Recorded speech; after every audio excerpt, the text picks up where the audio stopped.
आप देख रहे हैं एसएमसी आवाज। राहत की खबर। एसएमसी आवाज न्यूज का असर। सिंगरौली जिले के नेहरू शताब्दी चिकित्सालय जैन में वार्ड अटेंडेंट हैं राजेश कुमार, जिनकी बेटी रागनी 13 जनवरी से लापता थी और 5 दिन बाद कल जब हमारी खबर आई तो आज रागनी लौट आई है। परिवार के चेहरे की जो खुशी दिखाई दे रही थी उसे शब्दों में बयान नहीं किया जा सकता। उनसे मिलने वालों का तांता लग गया है। रागनी को क्या हो गया था और वो कहाँ गई थी, ये तो जांच का विषय है, लेकिन परिवार से जुड़े हुए लोगों का दावा है कि उसे कुछ लोग लेकर चले गए थे और उसके बाद वो उसे नेहरू शताब्दी चिकित्सालय परिसर के पास छोड़कर फरार हो गए। पुलिस पूरे मामले की जांच कर रही है, लेकिन सबसे खुशी की बात यह है, राहत की खबर यह है कि रागनी लौट आई। एक बार फिर से अपने परिवार के बीच में आकर रागनी भी राहत की सांस ले रही है। और फिलहाल क्या हो गया था, किन परिस्थितियों में वो किस तरह की चीजों का शिकार हो गई थी, इस पर अभी कुछ भी कहना जल्दबाजी होगी, लेकिन सबसे बड़ी जो राहत की बात है वो ये है कि रागनी अपने घर लौट आई है।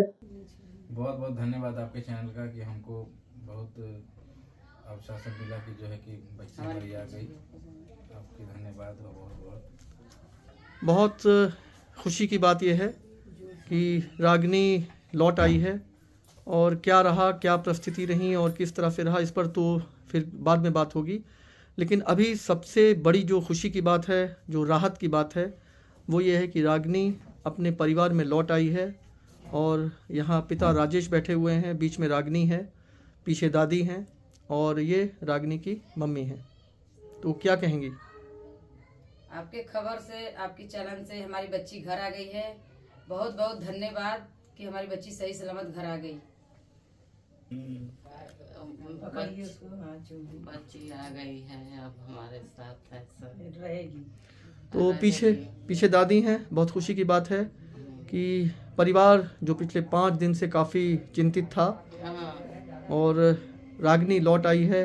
पूरे नेहरू चिकित्सालय परिसर में एक सन्नाटा छाया हुआ था कि आखिर क्या हो गया है, लेकिन इसका जो सुखद एहसास दिखाई दे रहा है इसे शब्दों में बयान नहीं किया जा सकता।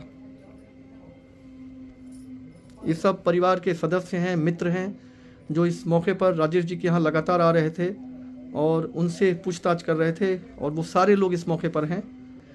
कुछ चीज़ें ऐसी हैं जिस पर तुरंत बात करना ठीक नहीं है। अभी पुलिस की मुकम्मल जांच चल रही है और इससे जुड़ी हुई चीज़ें जो है वो शीघ्र ही सामने आएगी। लेकिन जो सबसे अच्छी बात है वो ये है कि रागनी मुस्कुरा रही है, पूरा परिवार मुस्कुरा रहा है और उसके लौटने से लोग राहत की सांस ले रहे हैं।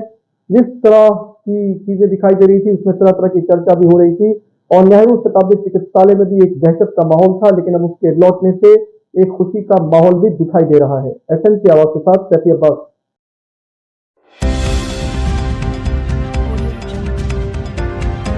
आप देख रहे हैं एसएमसी आवाज, सैफी अब्बास के साथ।